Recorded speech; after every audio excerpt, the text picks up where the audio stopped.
Olá, tudo bem, queridos do ensino médio? Mais uma aula de filosofia, tá? Eu sou a professora Juliana. Inclusive, eu sou a professora de filosofia e tecnologia. Só lembrando que esse último bimestre foi bem difícil a adesão de tecnologia, viu, gente? Cuidado, viu? Vocês têm que aderir às atividades de tecnologia também, tá bom? Dúvidas é só me chamar que eu estou à disposição, tá bom? Bom, a gente vai fazer uma série de aulas que nós vamos falar sobre os filósofos. Alguns filósofos estão sendo falados na aula de filosofia do Centro de Mídias e eu estou trazendo eles para nossa aula para vocês entenderem alguns conceitos, tá?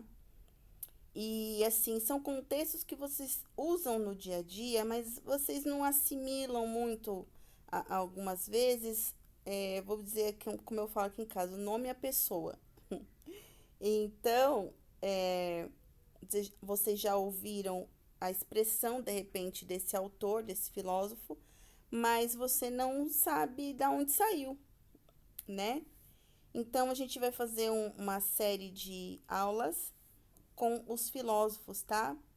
E lembrando que tem exercício para fazer, tá bom?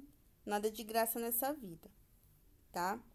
Hoje a gente vai falar do René Descartes. Eu não sei se fala assim o nome dele, mas na minha faculdade nós sempre falamos René Descartes, tá? Eu já vi falar de outras formas, mas eu só conheço dessa forma, tá? Se alguém falar francês aí, ajuda nós, tá bom?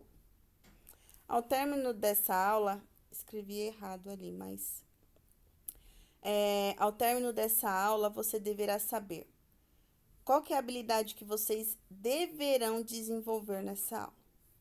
Elaborar hipóteses, selecionar evidências e compor argumentos relativos a processos políticos, econômicos, sociais, ambientais, culturais e epistemológicos, com base na sistematização de dados e informações de diversas naturezas, expressões artísticas, textos filosóficos e sociológicos, documentos históricos e geográficos, gráficos, mapas, tabelas, tradições orais, entre outros, tá?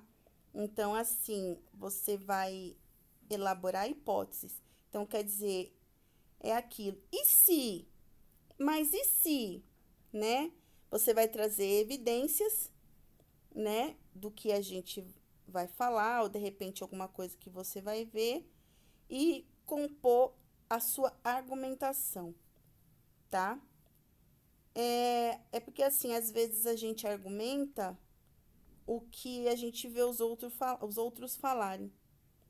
E às vezes você nem sabe o que aquela pessoa tá falando, mas você repete. Você parece um papagaio, repetindo um gravador e nem sabe do que se trata. Então vamos lá. O René Descartes, ele é da França, que é um país que eu tenho muita vontade de conhecer, porque é o berço da sociologia, né? Então eu tenho muita vontade de conhecer esse país. E ele nasceu em 1596 e morreu em 1650. Ele é filósofo, cientista, matemático, considerado o pai da filosofia moderna. Aí você vai falar assim: ai, professora, filosofia com ciência, com matemática. Peraí, né? É que assim, gente, eu aprendi uma coisa, que a filosofia é pai de todas as outras ciências. Ela é mãe, quer dizer, de todas as outras ciências, tá? Porque ela vem com a base, ela vem com estudo. Às vezes você ouve uma palavra e você pensa assim, vamos desmembrar essa palavra, que é a etimologia. Vamos desmembrar essa palavra para ver o que significa. Por exemplo, filosofia, amiga do saber. Você desmembrou filosofia, ela simplesmente significa amiga do saber, amiga da sabedoria. Então, a filosofia ela é a base, o estudo das outras ciências. E, por exemplo, a matemática, ela, como eu vou explicar? A filosofia vem com a base, que é o estudo de toda essa ciência matemática, e a matemática vem com os cálculos. E a matemática é uma ciência exata, né? E isso tudo a gente descobre na filosofia. E no caso, René Descartes também vem com algumas citações na matemática, tá? Ele levou o estudo da filosofia para uma nova direção, recusando-se a aceitar os pensamentos que predominavam na época. Bom, nas aulas do Centro de Mídia já foi falado sobre os filósofos pré-socráticos. Eles eram filósofos que acreditavam, eu vou dizer os mitos, mas não é bem essa palavra. Eles acreditavam muito assim, que existia o Deus do sol, Deus da chuva, Deus da terra, e nada disso era concreto, né? Nada disso era concreto. Então, ninguém nunca parou para estudar cientificamente, como na aula de sociologia, o professor Eduardo já deve ter falado para vocês do senso comum e do método científico, né? O senso comum é aquilo que eu não consigo provar. E o método científico é aquilo que eu estudei e eu tenho como provar que aquilo é de verdade. Cientificamente comprovado, aquilo existe ou não existe, como 1 mais 1 é 2. Isso é um método científico. Agora, o senso comum, por exemplo, eu vou dar um exemplo que eu dava para os meus alunos de sociologia. Você consegue provar uma fofoca? Você consegue provar um telefone sem fio? Que me disse, que me disseram, que me falaram? Isso é um exemplo bem grosseiro, para falar a verdade, mas senso comum é tudo aquilo que eu não posso provar, é aquilo que vem na minha cabeça, a minha opinião, que me disseram, que me falaram, né?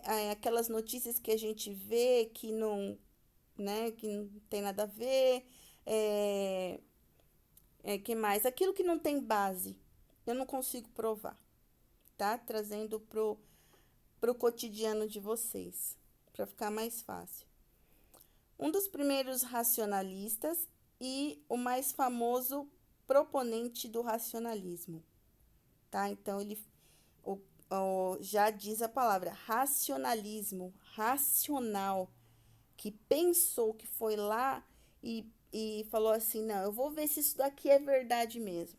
Vou ver se isso daqui tem uma base para eu poder chegar e falar assim, isso aqui é de verdade, isso aqui a gente fez todo um cálculo, a gente fez toda uma pesquisa e isso aqui é de verdade, tá? Ele usou a cabeça, tá? Ele não usou o senso comum, num modo grosseiro, tá?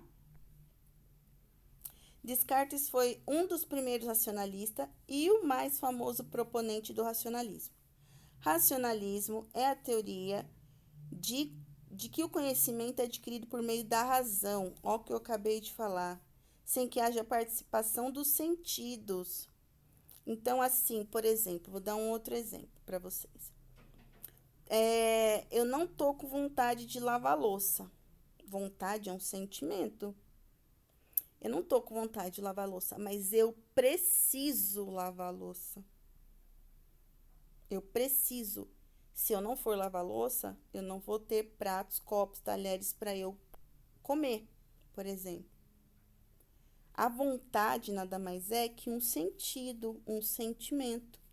E se eu uso o sentimento na minha vida, muitas coisas vão dar errado, né? Porque a gente não pode viver de sentimento. A gente tem que viver de razão. Às vezes, sim, tem. Ai, tô com dó do fulano, não sei o quê. Mas o que que você pode ajudar aquele fulano racionalmente, né? A gente até pode ter os sentidos, os sentimentos sem problema, porque nós somos seres humanos.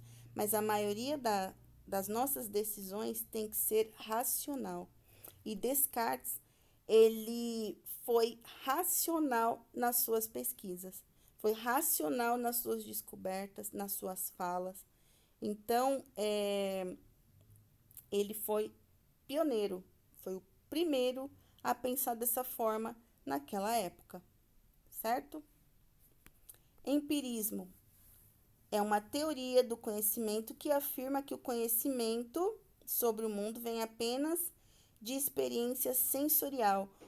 Ou seja, o empirismo, eu preciso tocar, eu preciso sentir para poder ter conhecimento sobre aquilo. Por exemplo, você vai na padaria, tem um doce bem bonito, ao sentido, a visão, né?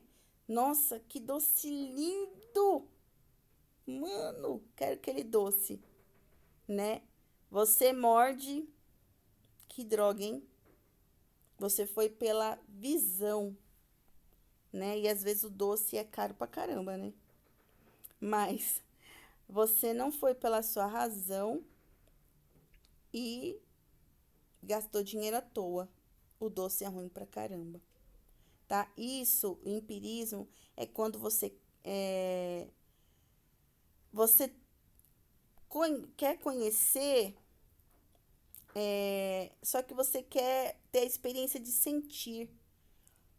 Você vê uma foto de uma ilha paradisíaca e você pensa assim, eu preciso ir lá, eu preciso. Mas você tem condições de ir? Vamos pensar, né, com o cérebro. Você tem condições de ir? Seus olhos viram, mas,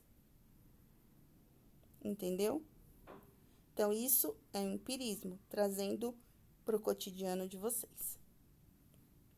A filosofia de Descartes. René Descartes é responsável pelo desenvolvimento do racionalismo cartesiano. Todo mundo aqui já deve ter ouvido do plano cartesiano. Matemática, né? E lasqueira, né? Matemática. O qual o homem não pode alcançar a verdade pura através de seus sentidos. Olha só, né? A gente nunca vai conseguir ter a verdade sentindo. É o caso que eu falei da louça.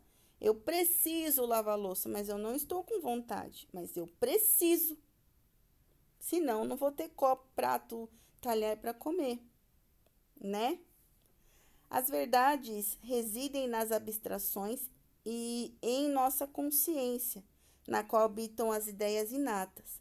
Diante do forte ceticismo na época do Renascimento, muitas pessoas acreditavam que os métodos científicos eram falhos, incompletos, sujeitos ao erro, de forma que seria impossível para o homem escolher o mundo real, conhecer o mundo real e fazer ciência de maneira verdadeira. Como as pessoas estavam acostumadas com os pré-socráticos, que precisavam sentir, precisavam ver, precisavam ter experiências, né? Como nas apostilas anteriores, dava o exemplo de como a gente sabe que vai chover, né? Você olha para o céu e você vê as nuvens carregadas. Você vê as nuvens carregadas e você sabe que vai chover, né? Mas quem te prova que vai chover? A gente pode dizer que isso também é um senso comum.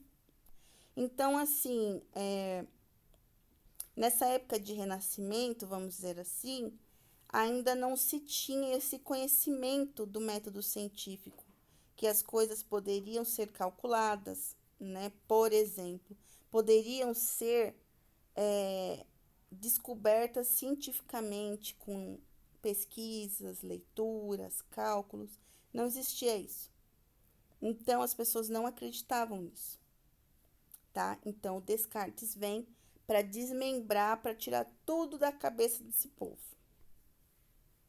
A missão de Descartes era justamente legitimar a ciência, demonstrando que o homem poderia conhecer o mundo real. Para encontrar uma certeza inquestionável, Descartes duvidou de tudo, né? Tem um blogueiro que fala: vamos questionar tudo, vamos questionar tudo, né? E duvidar da sua própria dúvida. Sempre, né? Sempre duvidar da sua própria dúvida, né? A dúvida cartesiana é justificada por 3 argumentos: ilusão dos sentidos, ou seja, não poderíamos confiar nos nossos sentidos, os quais são limitados e enganosos. Olha o exemplo do doce, acabei de falar. Eu não posso ir pelos meus olhos, pelos meus ouvidos. Às vezes você sente o cheiro de uma coisa bem gostosa também, um perfume. Nossa, sua amiga passa assim com um perfume, vixe, cheiroso. Mas você passa e você não. Por quê? Em química, cada corpo tem um tipo de suor, um tipo de pele, e alguns perfumes, eles acabam ficando com um cheiro diferente em cada pessoa. Na sua amiga ficou bom, às vezes em você não, né? Então, a gente não pode confiar sempre nos nossos sentidos, os 5 sentidos: paladar, olfato, visão, audição, tato. Não dá. A gente também tem que andar pela razão, certo?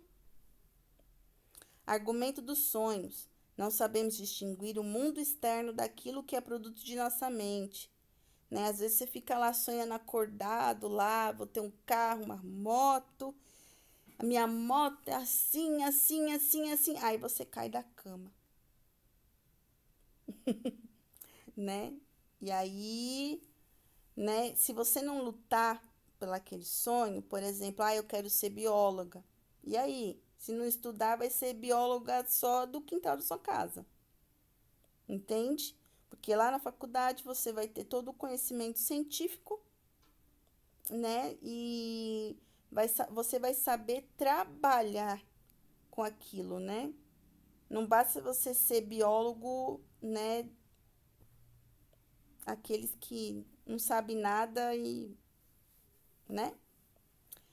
Gênio maligno. Quem diz que não há um Deus ou um demônio malévolo, poderoso e astuto que dedicasse todas as suas energias para enganar os homens?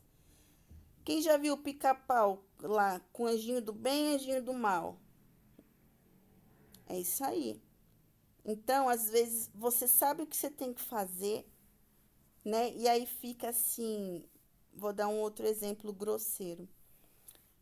O seu relógio desperta e você fica só mais um pouquinho, mas você sabe que você tem que levantar só mais um pouquinho, mas você sabe que tem que levantar. Só quando você vê, já se passou meia hora, aí levanta que nem um doido, né? Então, assim, a gente não vai ser 100% razão o tempo inteiro, né? Mas a gente não pode ser sentimento o tempo todo, né? A gente tem que ter equilíbrio. E é isso que Descartes fala.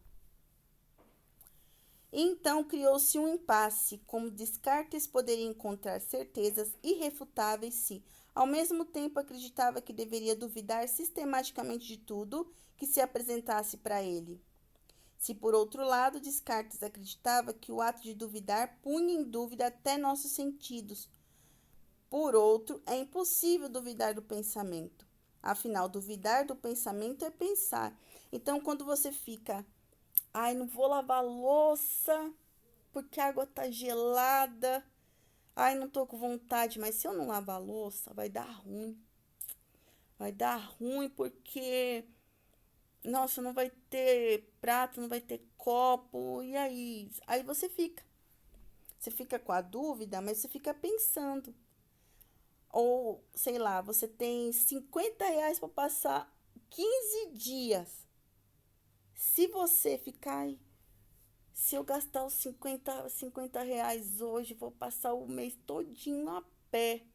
Não vou poder comprar um pão, mas eu tô com vontade, ai, mas eu não posso, mas você fica trazendo para sua mente o que você pode fazer, o que você não poderia fazer. Aquela dúvida faz com que você pense, entendeu? Pense. E se? E se não? E se talvez? Entende? É isso que Descartes traz, trazendo isso pro cotidiano de vocês, tá? Dessa forma, nosso pensamento e nossa existência seria um ponto de partida inquestionável, uma certeza a partir da qual Descartes poderia edificar seu método filosófico. Nasceu então a famosa máxima cartesiana, o argumento do cogito. Quem já viu essa frase? Penso, logo existo. Eu acredito que todo mundo já ouviu falar nessa frase. Se eu penso, eu estou existindo, né? Ah, como que eu provo, né? Se eu estou pensando, se minha mente está ali trabalhando, está me questionando, duvidando de mim mesmo, até quando você duvida de você mesmo que você é capaz de fazer alguma coisa, você está pensando e está se colocando à prova. Está usando o método de Descartes, entendeu? Então, você se autoduvidando, se autoquestionando, você está trazendo o método de Descartes, tá? Solipsismo é a posição filosófica caracterizada pela tese de que apenas minha própria existência é real. Eu vou trazer para vocês assim o filme O Show de Truman. É um filme muito bacana, muito legal. Ele que trouxe todo aquela ideia de Big Brother, tá? É com Jim Carrey. É um filme bem legal que te põe a pensar se realmente a gente está existindo aqui ou não. E também o Matrix, tá? O solipsismo é, por exemplo, você acha que a todo momento estão te vigiando. A todo momento tem uma câmera olhando para sua vida. No Show de Truman acontece isso. Mas eu não vou contar o filme não, porque eu quero que vocês assistam. A todo momento, as pessoas estão vendo o que ele está fazendo. Só que ele não sabe, né? E muitas vezes ele se põe a pensar, e se ele fizesse outra coisa? E se ele tivesse feito X coisa? E se ele não tivesse feito? Então, aí vem, penso, logo existo. Se eu perguntar para você, colocar uma cadeira aqui na minha frente e falar assim, eu quero que vocês me provem que essa cadeira existe. Será que vocês sabem me responder? A cadeira não pensa. Ela não existe. Entenderam? Esse é o método de Descartes, tá? 3 tipos de ideias de Descartes: ideias inatas, ideias adventícias, ideias fictícias ou da imaginação. A partir das ideias inatas que Descartes fundamentou sua prova da existência de Deus, a ideia de Deus presente em nossa mente, a ideia de uma entidade perfeita. O homem por si só seria incapaz de chegar à clara e distinta ideia de perfeição, já que não haveria nenhuma correspondência desse ideal no mundo concreto. Assim, a ideia de perfeição seria inata, colocada no homem por Deus, a grande marca do Criador em sua obra. Então, assim, quando a gente nasce, alguém coloca o nome em nós. Não vou dizer o pai e a mãe, porque hoje os avós criam, tios criam, né? Mas o seu responsável, ele coloca o nome em você, ele te ensina várias coisas. Até uma vez eu entrei numa discussão com pessoas muçulmanas que diziam o seguinte: que as meninas no Brasil, quando nascem, elas não têm a opção de querer furar a orelha ou não, né? Porque elas são bebezinhas. Então, isso também é uma ideia inata, como Descartes está falando. Mas aqui ele está falando da existência de Deus, né? Então, Deus é perfeito, como ele está falando aqui. Então, o homem, ele é incapaz de chegar à perfeição de Deus, né? E não tem nada no mundo concreto, nenhuma correspondência desse mundo, como nesse segundo parágrafo está falando aqui. O homem por si só seria incapaz de chegar à clara e distinta ideia de perfeição. Todo mundo tem erro, todo mundo erra, todo mundo dá umas escorregadas aí, mas Deus não dá, mas o homem dá. Aí voltando, já que não haveria nenhuma correspondência desse ideal no mundo concreto, nesse mundo que a gente vive, não tem ninguém perfeito e nem nunca vai ter, porque nós somos construídos por razão e também por sentimentos. E na visão de Descartes também, o que a gente sabe, Deus é perfeito, ele é razão e justiça. Então, na visão dele, nenhum ser humano chegará a essa perfeição.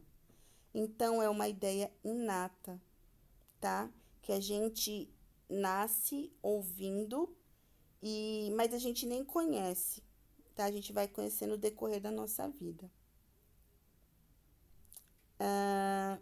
Depois, se Deus existe, fica provado que o mundo por ele criado também existe.